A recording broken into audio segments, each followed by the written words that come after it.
একজন বাবা রাতে তার ছোট্ট ছেলেকে নিয়ে পাবলিক টয়লেটে ঘুমাচ্ছেন। দরজা আটকে মেঝেতে শুয়ে, পকেটে একটি পয়সা নেই, কিন্তু সকালে উঠে সে স্যুট পরে অফিসে যাবে, কারণ সে হাল ছাড়েনি। আসসালামু আলাইকুম, আমি মোহাম্মদ অনিক। আজকে আমি দেখাবো এমন একটি মুভি যেটা শুধু সিনেমা না, এটা একটা বাস্তব মানুষের জীবনের গল্প, দ্য পারস্যুট অফ হ্যাপিনেস। গল্পটা শুরু হয় সান ফ্রান্সিসকো শহরে। ক্রিস গার্ডিনার একজন সাধারণ সেলসম্যান, যিনি নিজের সমস্ত টাকা বিনিয়োগ করেছেন একটি বোন ডেন্সিটি স্ক্যানার ব্যবসায়। তিনি বিশ্বাস করেন এই মেশিনটি ডাক্তারদের কাজে লাগবে, কিন্তু বাস্তবে কেউই কিনতে চায় না। প্রতিদিন তিনি তার একমাত্র ছেলেকে ডে কেয়ারে রেখে বিভিন্ন হাসপাতালে ঘুরে ডাক্তারদের বোঝানোর চেষ্টা করেন, কিন্তু তবুও স্ক্যানার বিক্রি হয় না। একদিন ক্রিস সিদ্ধান্ত নেন তিনি অকল্যান্ড যাবেন স্ক্যানার বিক্রি করার জন্য। তাই তিনি তার স্ত্রীকে বলেন ছেলেকে ডে কেয়ার থেকে নিয়ে আসতে, কিন্তু তার স্ত্রী লিন্ডা তখন ডাবল শিফটে কাজ করছেন, কারণ ক্রিসের আর্থিক অবস্থার জন্য তাকে অতিরিক্ত কাজ করতে হচ্ছে। লিন্ডা ক্লান্ত হলেও ছেলেকে নিয়ে আসতে হয়, খাওয়াতে হয়, ঘুম পাড়াতে হয়, তারপর আবার কাজে যেতে হয়। এদিকে তাদের ট্যাক্স দেওয়ার সময়ও ফুরিয়ে আসছে। ক্রিস ভাবে যদি এই স্ক্যানারটা বিক্রি করতে পারে তবে কিছু টাকা জোগাড় হবে, কিন্তু হাসপাতালে পৌঁছে সে দেখে তার গাড়ি পুলিশ জব্দ করে ফেলেছে। টাকা না থাকায় সে গাড়ি ছাড়াতে পারে না। তবুও হাসপাতালে যায়, কিন্তু সেখানেও স্ক্যানার বিক্রি করতে ব্যর্থ হয়। ক্রিসকে সংসারের খরচ চালাতে প্রতি সপ্তাহে অন্তত 2টা স্ক্যানার বিক্রি করতে হয়, কিন্তু এই সপ্তাহে তাকে আরও একটি অতিরিক্ত স্ক্যানার বিক্রি করতে হবে, কারণ তার গাড়ি পুলিশ জব্দ করে ফেলেছে আর সেটি ছাড়ানোর জন্য টাকা দরকার। সেই রাতে সে পরিবারের সাথে বসে রাতের খাবার খাচ্ছিল। হঠাৎ সে একটি রুবিক কিউব দেখতে পায় এবং স্ত্রীকে জিজ্ঞেস করে এটা কি। লিন্ডা বলে এটি ক্রিস্টোফারকে তার এক সহকর্মী উপহার দিয়েছে। ক্রিস্টোফার হলো ক্রিসের ছেলে। এরপর লিন্ডা ক্রিসকে জিজ্ঞেস করে তুমি কি ট্যাক্সের টাকা দিয়েছো? ক্রিস উত্তর দেয় না, আমি কিছুদিনের সময় চাইব। লিন্ডা বলে তুমি আগেও একবার সময় চেয়েছিলে। ক্রিস বলে হ্যাঁ আমি জানি, কিন্তু এবারও আমাকে সময় চাইতে হবে। এর জন্য $650 দিতে হবে। তখন লিন্ডার বলে ইন্টারেস্টের সাথে এখন পেনাল্টিও দিতে হবে। ক্রিস শান্তভাবে বলে আমার উপর বিশ্বাস রাখো, সবকিছু ঠিক হয়ে যাবে। লিন্ডা রাগান্বিত হয়ে বলে আমাকে এখন কাজে যেতে হবে ক্রিস। এই কথা বলে সে ঘর থেকে বেরিয়ে কাজে চলে যায়। সেই রাতে ক্রিস রুবিক কিউব হাতে নিয়ে সেটি সলভ করার চেষ্টা করে। সে প্রায় শেষ করে ফেলেছিল, কিন্তু পুরোপুরি শেষ করতে পারেনি। পরদিন সকালে আবার স্ক্যানার বিক্রি করার জন্য বেরিয়ে পড়ে। পথে সে দেখে একটি লাল গাড়ি থেকে একজন লোক নামছে। ক্রিস তাকে জিজ্ঞেস করে আপনি কি করেন? লোকটি হেসে উত্তর দেয় আমি একজন স্টক ব্রোকার। ক্রিস আবার জিজ্ঞেস করে এই কাজের জন্য নিশ্চয়ই অনেক পড়াশোনা করতে হয়। তখন লোকটি বলে না, এর জন্য দরকার ভালো গণিতের দক্ষতা আর মানুষের সাথে সম্পর্ক গড়ার ক্ষমতা। ক্রিস চারপাশে তাকিয়ে দেখে সবাই হাসি খুশি আনন্দে ভরা। তখন সে ভাবে আমার জীবন কেন তাদের মতো নয়। এই প্রশ্নই তার মনে নতুন স্বপ্নের বীজ বপন করে। পরদিন সকালে ক্রিস তার স্ত্রী লিন্ডাকে বলে আজ আমি স্ক্যানারের কাজ শেষ করে একটা জায়গায় যাব চাকরি খুঁজতে। লিন্ডা জিজ্ঞেস করে কিসের চাকরি? ক্রিস উত্তর দেয় স্টক ব্রোকারের চাকরি।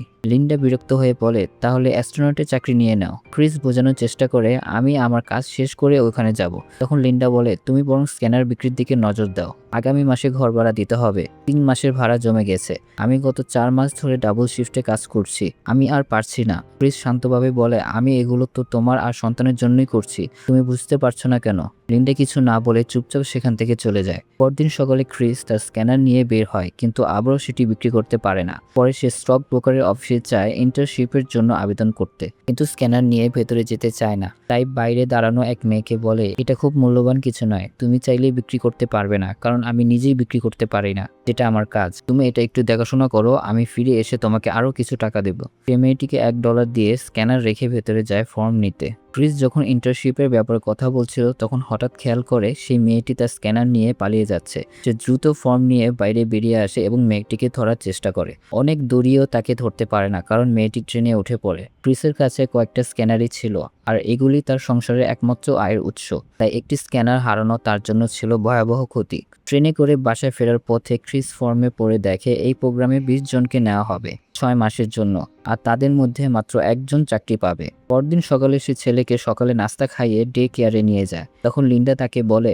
আজকে স্ক্যানারটা বিক্রি করে ঘরে এসো। ক্রিস উত্তর দেয় হ্যাঁ, আজকে এটা বেচেই ঘরে আসবো। পথে ছেলের সাথে কথা বলতে বলতে সে জানতে পারে তাদের ডে কেয়ারে পড়াশোনার চেয়ে টিভি বেশি দেখানো হয়। তাই ক্রিস ছেলেকে ডে কেয়ারে দিয়ে মালিকের সাথে কথা বলে। সে মালিককে বলে টিভি না দেখিয়ে পড়াশোনা শেখান, কিন্তু ডে কেয়ারের মালিক রাগান্বিত হয়ে বলে আমার ডে কেয়ারে পছন্দ না হলে অন্য কোথাও নিয়ে যাও, এমনিতেও তুমি দেরি করে টাকা দাও। আর কি বলবো? ক্রিস কিছু বলতে পারে না, কারণ সে নিরুপায় ছিল। ক্রিস তার ছেলেকে ডে কেয়ারে দিয়ে ইন্টার্নশিপের ফর্ম পূর্ণ করে। সে ফর্মটি নিজ হাতে টুচেল নামের একজনকে দেয়, কারণ টুচেল সে সিলেকশন প্যানেলে ছিল। ক্রিসের উদ্দেশ্য ছিল টুচেলকে দেখানো যে সে এই চাকরির জন্য উপযুক্ত। টুচেল ফর্মটি নিয়ে ভেতরে চলে যায় এবং বলে দরকার হলে তাকে জানাবে। ফর্ম জমা দেওয়ার পর ক্রিস একটা ডাক্তারের সাথে অ্যাপয়েন্টমেন্ট করে স্ক্যানার বিক্রি করার জন্য, কিন্তু তখন হঠাৎ সে তার আগের চুরি হওয়ার স্ক্যানারটি দেখতে পায় সেই একই মেয়ের হাতে। ক্রিস দ্রুত তাদের তাড়া করে এবং বাসে উঠে স্ক্যানারটি ফেরত নেওয়ার চেষ্টা করে। অনেক কষ্টের পর অবশেষে সে তার স্ক্যানারটি ফিরে পায়। এই স্ক্যানারগুলি ছিল তার সংসারের একমাত্র আয়ের উৎস। ক্রিস যখন স্ক্যানার বিক্রি করতে না পেরে বাড়ি ফিরে আসে, তখন তার স্ত্রী লিন্ডা বিরক্ত প্রকাশ করে। এরপর ছেলের জন্মদিনে ক্রিস তাকে একটি বাস্কেটবল উপহার দেয়। পরে সে লিন্ডাকে বোঝানোর চেষ্টা করে কেন সে দুইটা স্ক্যানার নিয়ে এসেছে, কিন্তু লিন্ডা তার কথা শুনতে চায় না। আর্থিক অবস্থার জন্য লিন্ডা খুবই বিরক্ত হয়ে যায়। ক্রিস বুঝতেই পারছিল না সে কি করবে। পরদিন ক্রিস টুচেলের সাথে দেখা করে এবং ফর্মের ব্যাপারে কথা বলে। সে বোঝানোর চেষ্টা করে যে সে এই চাকরির জন্য পারফেক্ট, কিন্তু টুচেল তার কথা শুনতে চায় না, কারণ তাকে অন্য কোথাও যেতে হবে। তখন ক্রিস বলে আমিও সেই জায়গায় যাব। তখন টুচেল বলে আচ্ছা তাহলে আমার সাথে চলো।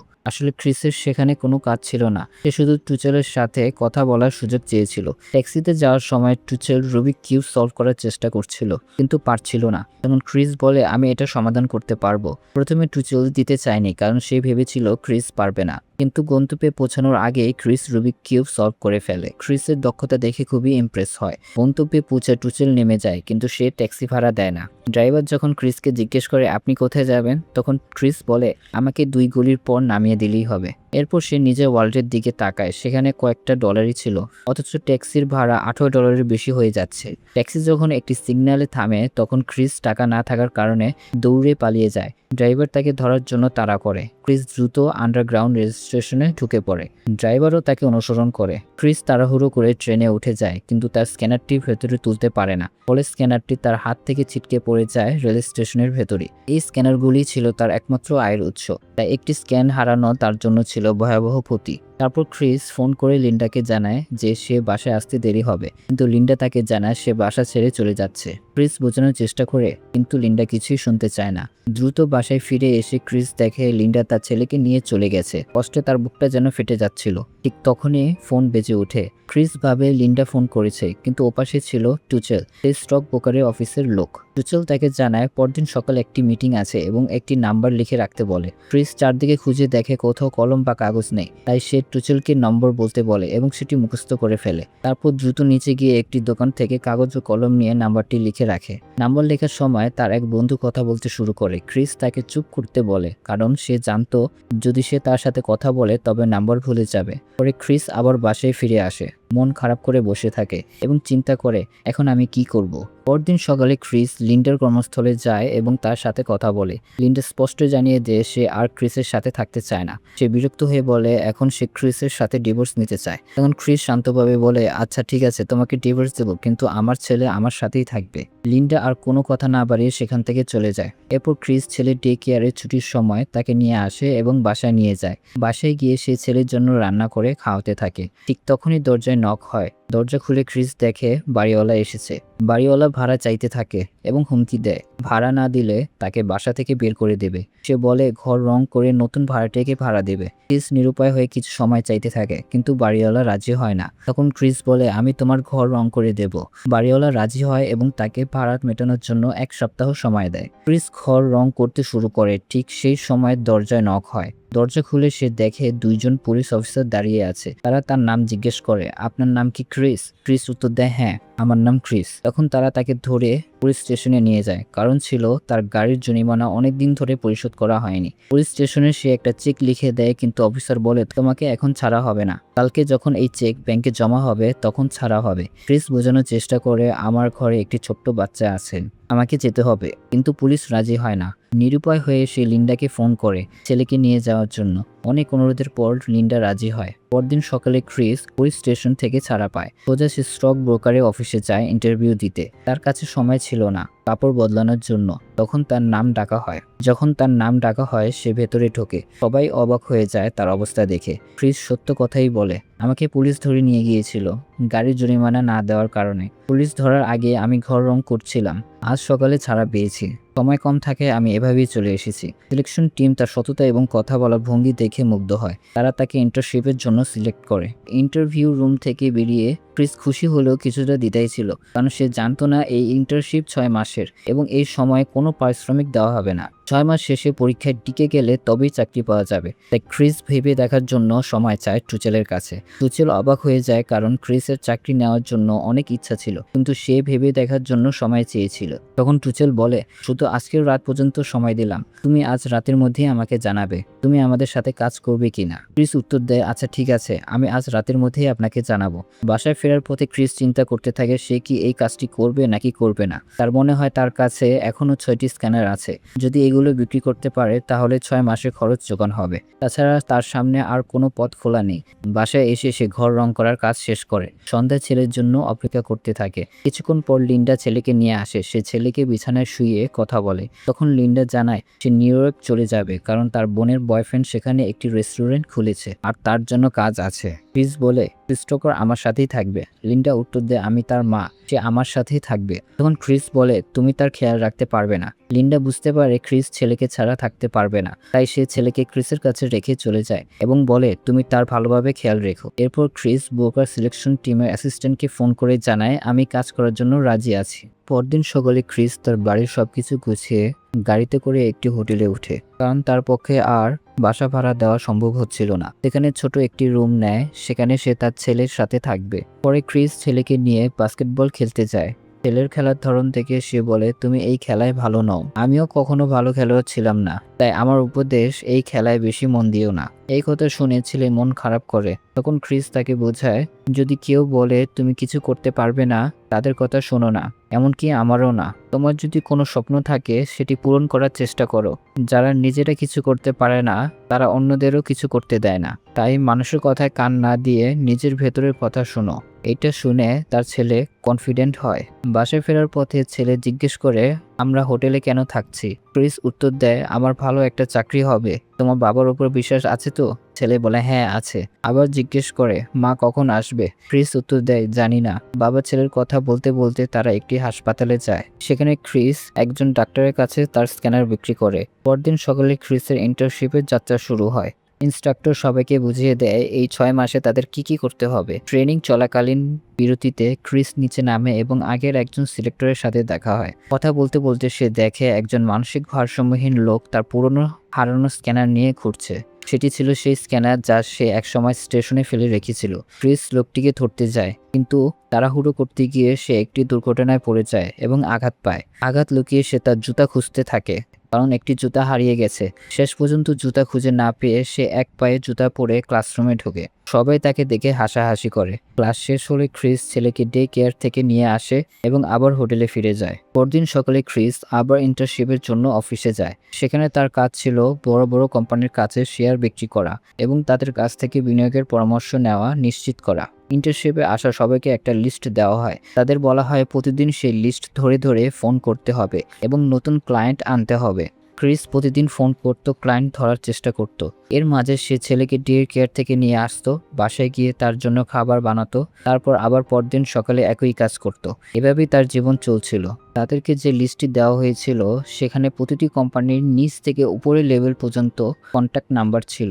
নির্দেশ ছিল নিচ থেকে শুরু করে উপরের দিকে যেতে হবে। কয়েকবার চেষ্টা করেও ক্রিস উপরের লেভেলে পৌঁছাতে পারছিল না। একদিন সে সরাসরি একটি কোম্পানির সিইওকে ফোন করে, যা লিস্টের উপরের নাম্বারে ছিল। সে তাদের প্রোডাক্ট সম্পর্কে জানাতে চায়। সেই সিইও বলে, আমার একটা মিটিং ক্যান্সেল হয়ে গিয়েছে, তুমি 20 মিনিটের মধ্যে আমার সাথে দেখা করো, তা না হলে আমি ফুটবল খেলা দেখতে চলে যাব 20 মিনিটের মধ্যে। ক্রিস তখন খুশি হয়ে দ্রুত প্রস্তুত হয়, কিন্তু নিচে নামতেই তার ট্রেনার তাকে একটি গাড়ি পার্ক করতে বলে। ক্রিস অনেক বোঝানোর চেষ্টা করে যে তার জরুরি কাজ আছে, কিন্তু ট্রেনার বলে বেশি সময় লাগবে না, শুধু গাড়িটা একটু পার্ক করে দাও। তারপর সেই ট্রেনারের গাড়ি নিয়ে চলে যায় সেই সিইও এর সাথে দেখা করতে। সেই সিইও ক্রিসের জন্য অপেক্ষা করছিল, কিন্তু ক্রিস সময় মতো পৌঁছাতে না পারায় সেই সিইও ফুটবল খেলা দেখতে বাসায় চলে যায়। ক্রিস সর্বোচ্চ চেষ্টা করছিল তার সাথে দেখা করতে, কিন্তু রাস্তায় জ্যামের কারণে সময় মতো পৌঁছাতে পারেনি। যখন ক্রিস সিইও এর অফিসে যায় তখন তাকে আর পায় না। মন খারাপ করে নিচে নেমে আসে। নিচে এসে দেখে যেখানে সে গাড়ি পার্ক করেছিল সেটি আসলে নো পার্কিং জোনে ছিল, তাই তার গাড়িতে জরিমানা করা হয়েছে। রাতে ক্রিস তার ছেলেকে নিয়ে একটি রেস্টুরেন্টে খাবার খাচ্ছিল। সেখানে বসে সে তার পরবর্তী হিসাবগুলো করছিল। আমরা দেখি গাড়ির জরিমানার জন্য সে একটি চেক লিখে রাখে। এরপর সে ছেলেকে বলে এই সপ্তাহের শেষে আমরা ফুটবল খেলা দেখতে যাব।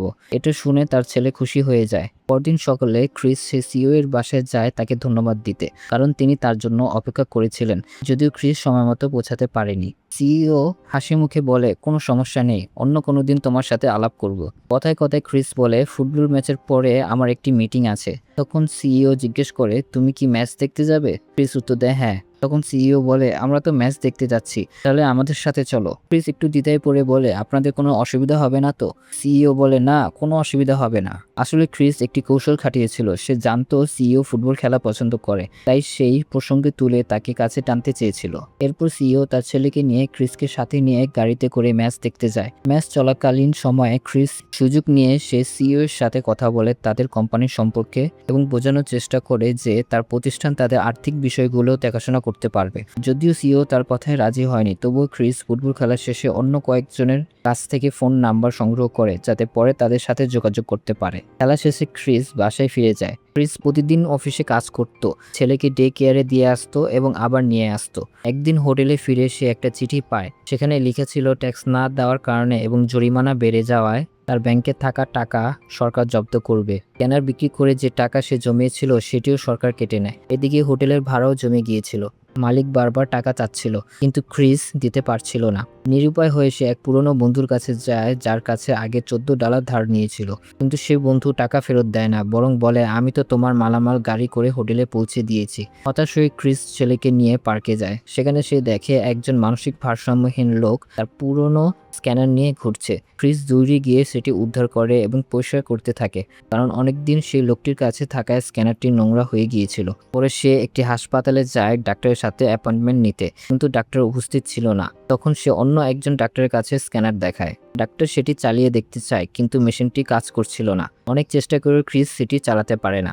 ডাক্তার বলে তুমি এটা ঠিক করে আমাকে দিও, টাকা নিয়ে কোনো সমস্যা নেই। কিন্তু ক্রিস সেটি ঠিক করতে না পেরে হতাশ হয়ে ফিরে আসে। হোটেলে ফিরে এসে দেখে তার সব মালপত্র বাইরে ফেলে রাখা হয়েছে, কারণ কয়েক মাসের ভাড়া জমে গিয়েছিল। হোটেলের মালিক তাকে আর থাকতে দেয়নি। ক্রিস সব মালপত্র ফেলে চলে যায়। তার ছেলে শুধু বাস্কেটবলটি নিয়ে আসে। তার এক পুরনো বন্ধুর বাসায় যায়, কিন্তু সে দরজা খোলে না, তাই তারা আবার রাস্তায় ফিরে আসে। রাত কাটানোর জন্য রেল স্টেশনে যায়, বেঞ্চে বসে সময় কাটাতে থাকে। কিন্তু ঠান্ডা থেকে বাঁচতে ক্রিস ছেলেকে নিয়ে স্টেশনের ওয়াশরুমে যায়। দরজা লক করে ভেতরে বসে থাকে।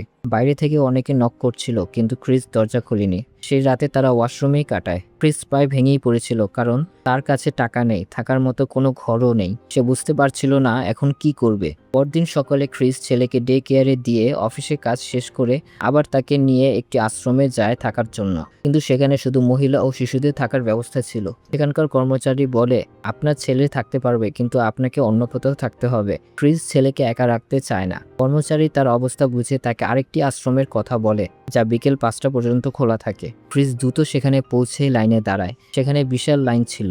সময় শেষ হওয়ার আগে ভেতর থেকে একজন এসে ঘোষণা করে আর মাত্র 4 জনকে নেওয়া হবে। তখন একজন চুপিসারে ক্রিসের আগে চলে আসে। তখন ক্রিস ও সেই লোকের মাঝে ঝামেলা হয়, কিন্তু একজন বৃদ্ধ লোক বলে ক্রিস আগে এসেছিল, তাই তারই সুযোগ হবে। অবশেষে ক্রিস এবং তার ছেলে আশ্রমে থাকার সুযোগ পায়। রাতে ক্রিস ছেলেকে গোসল করিয়ে ঘুম পাড়িয়ে দেয়, তারপর বসে স্ক্যানারটি ঠিক করার চেষ্টা করে, কিন্তু যতই চেষ্টা করুক সেটি ঠিক করতে পারে না। হতাশ হয়ে সে চুপচাপ বসে থাকে। পরদিন সকালে ক্রিস আবার অফিসে যায়। ছেলেকে ডে কেয়ারে দিয়ে অফিসে কাজ দ্রুত শেষ করে আবার লাইনে দাঁড়ানোর জন্য ছেলেকে নিয়ে আশ্রমে যায়। এভাবেই দিন চলতে থাকে। ধীরে ধীরে তার পরীক্ষার সময় ঘনিয়ে আসে। ক্রিস সফলভাবে তার পরীক্ষা সম্পন্ন করে। নিচে নামার সময় তার এক সিলেক্টর তার কাছে $5 চায়। ক্রিসের কাছে খুব সামান্য টাকা ছিল, তবুও সে তাকে $5 ধার দেয় এবং বিকালে ছেলেকে নিয়ে আশ্রমে ফিরে যায়। রাতে ক্রিস ছেলেকে রেস্টুরেন্টে খাওয়ায়, তারপর হাসপাতালে গিয়ে নিজের রক্ত বিক্রি করে কিছু টাকা আনে। সে টাকা দিয়ে সে স্ক্যানারের একটি পার্ট কিনে আনে। রাতে ছেলেকে ঘুম পাড়িয়ে বসে স্ক্যানারটি ঠিক করার চেষ্টা করে। অবশেষে সে সফলভাবে সেটি মেরামত করে। পরদিন ডাক্তারকে স্ক্যানার দেখায়। ডাক্তার সেটি সচল দেখে খুশি হয় এবং ক্রিসের সাথে ডিল করে মেশিনটি কেনার জন্য। ক্রিস ছেলেকে বলে, আজ আমরা হোটেলে থাকবো। ছেলে জিজ্ঞেস করে, তাহলে কি আজ আশ্রমে থাকতে হবে না? ক্রিস উত্তর দেয়, না। ছেলেকে আবার জিজ্ঞেস করে, কোনোদিনও না? ক্রিস বলে, আশা করি আর কখনো থাকতে হবে না। রাতে বাবা ছেলে একসাথে টিভি দেখতে দেখতে ঘুমিয়ে পড়ে। পরদিন সকালে ক্রিস আবার অফিসে যায়। ফোন করে লিস্ট ধরে ধরে ক্লায়েন্ট আনার চেষ্টা করে। কাজ করার সময় তার ট্রেনার তাকে ডাক দেয়। সেখানে সিলেকশন টিম তার কাজকর্ম ও সততা দেখে মুগ্ধ হয়। তারা তাকে কোম্পানিতে চাকরি দেয় এবং তার সেই $5 তাকে দিয়ে দেয়। সেই সিলেক্টর। খবরটি শুনে ক্রিস ভেতরে ভেতরে আনন্দে ভরে যায়। তার চোখে অশ্রু চলে আসে। এত পরিশ্রম, এত ত্যাগের পর অবশেষে সে সফলতা লাভ করেছে। তিনি অফিস থেকে বেরিয়ে রাস্তায় হাঁটতে থাকেন। ভিড়ের মধ্যে দাঁড়িয়ে হাততালি দেন নিজের জন্য। তার মুখে হাসি, চোখে অশ্রু। এটাই তার জীবনের সবচেয়ে বড় বিজয়। আর দর্শকরা বুঝতে পারে সুখের সন্ধান মানে শুধু টাকা বা চাকরি নয়, বরং সন্তানের জন্য লড়াই করে জেতা সেই মুহূর্তটাই আসল হ্যাপিনেস। বন্ধুরা, দ্য পার্সুট অফ হ্যাপিনেস আমাদের শেখায় জীবনে যতই কষ্ট আসুক হাল ছেড়ে দেওয়া যাবে না। ক্রিস গার্ডেনার প্রমাণ করেছেন অধ্যবসায় আর আশা থাকলে অসম্ভবকে সম্ভব করা যায়। হয়তো আজ আপনি সমস্যার মধ্যে আছেন, হয়তো স্বপ্নটা অনেক দূরে মনে হচ্ছে, কিন্তু মনে রাখবেন প্রতিটি সংগ্রামই আপনাকে আরো শক্তিশালী করে। একদিন সেই স্বপ্ন পূরণ হবে আর সেই দিন আপনার হাসি হবে সবচেয়ে বড় বিজয়। তাই কখনো হাল ছাড়বেন না, কারণ সুখের সন্ধান সবসময়